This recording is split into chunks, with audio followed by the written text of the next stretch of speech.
હર હર મહાદેવ. પવિત્ર શ્રાવણ માસમાં પ્રસ્તુત છે ભગવાન શિવ મહિમાની સાથે દ્વાદશ જ્યોતિર્લિંગનું પૌરાણિક મહાત્મ્ય અને તેની ઐતિહાસિક ગાથાઓ. સૌરાષ્ટ્રે સૌમનાથમ ચ શ્રીશૈલે મલ્લિકાર્જુનમ ઉજ્જૈન્યામ મહાકાલમોંકારમમલેશ્વરમ પરલ્યામ વૈજનાથમ ચ ડાકિન્યામ ભીમશંકરમ સેતુબંધે તુ રામેશમ નાગેશમ દારુકાવને વારાણસ્યામ તુ વિશ્વેશમ ત્રંબકમ ગૌતમી તટે હિમાલયે તુ કેદારમ ઘુષ્મેશમ ચ શિવાલયે એતાનિ જ્યોતિર્લિંગાનિ સાયં પ્રાતઃ પઠેન્નરઃ સપ્તજન્મકૃતં પાપમ સ્મરણેન વિનશ્યતિ.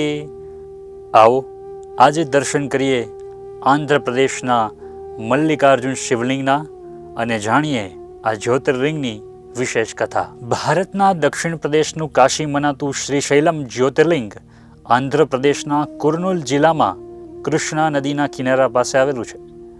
આ જ્યોતિર્લિંગનું પૂરું નામ છે ભ્રમરાંબા મલ્લિકાર્જુન શ્રીશૈલમ જ્યોતિર્લિંગ. કુદરતી વાતાવરણ અને ભક્તિભાવના અનોખા સંગમ સમા આ તીર્થ પર શ્રાવણ માસ, મહાશિવરાત્રિ, કાર્તક માસ અને મકર સંક્રાંતિના દિવસે ભક્તોની ભીડ ઉમટે છે.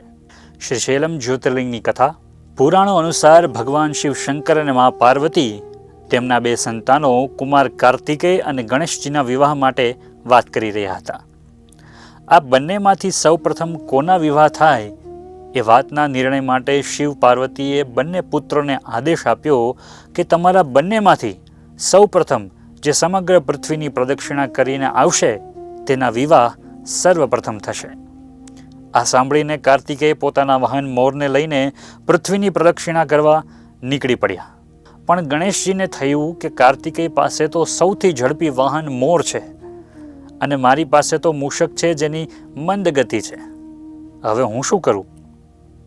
આ ચિંતાને દૂર કરવા તેમણે માતા પાર્વતી અને પિતા મહાદેવને એક ઉચ્ચ સ્થાન પર વિરાજિત કર્યા અને તેમની પ્રદક્ષિણા કરવા લાગ્યા.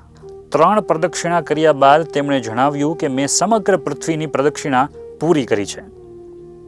માતાએ પૂછ્યું કે આટલી ઝડપી પ્રદક્ષિણા કઈ રીતે કરી?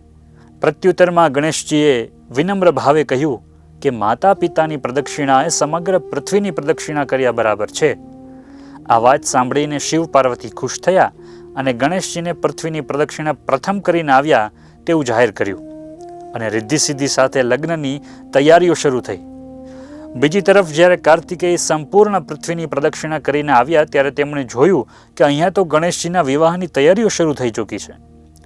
સમગ્ર ઘટનાની જાણ થતાં તેઓને માઠું લાગ્યું અને તેઓ રિસાઈને દક્ષિણ ભારતના ક્રૌંચ પર્વત પર જતા રહ્યા.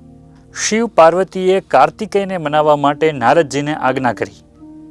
નારદજી કાર્તિકેયને મનાવવા ત્યાં જાય છે, પરંતુ કાર્તિકેય નારદજીની વાત પણ નથી માનતા. પરિણામે સ્વયં શિવજી અને મા પાર્વતી આ સ્થળો પર કાર્તિકેયને શોધવા જાય છે. શોધતા શોધતા તેઓ દરેક પર્વત પર એક એક જ્યોતિ પણ મૂકતા જાય છે. ત્યારથી આ સ્થળ મલ્લિકાર્જુન તરીકે ઓળખાય છે.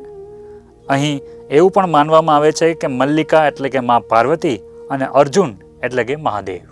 આ મંદિરની વિશેષ વાત એ પણ છે કે દ્વાદશ જ્યોતિર્લિંગમાં આ એક જ એવું જ્યોતિર્લિંગ છે જ્યાં મલ્લિકાર્જુન સ્વામી તરીકે ભગવાન શિવ અને ભ્રમરાંબા દેવી સ્વરૂપે માં પાર્વતી નિવાસ કરે છે.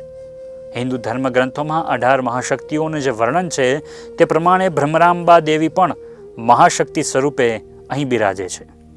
તો આ હતી મલ્લિકાર્જુન જ્યોતિર્લિંગની દિવ્ય કથા. આવતા એપિસોડમાં જોઈએ માં ભ્રમરાંબા દેવીની કથા અને આ મંદિરનું વિશેષ મહાત્મ્ય. શ્રાવણ માસમાં આવો ભગવાન શિવની આરાધના કરીએ અને એમની અનુકંપા પ્રાપ્ત કરીએ. હર હર મહાદેવ.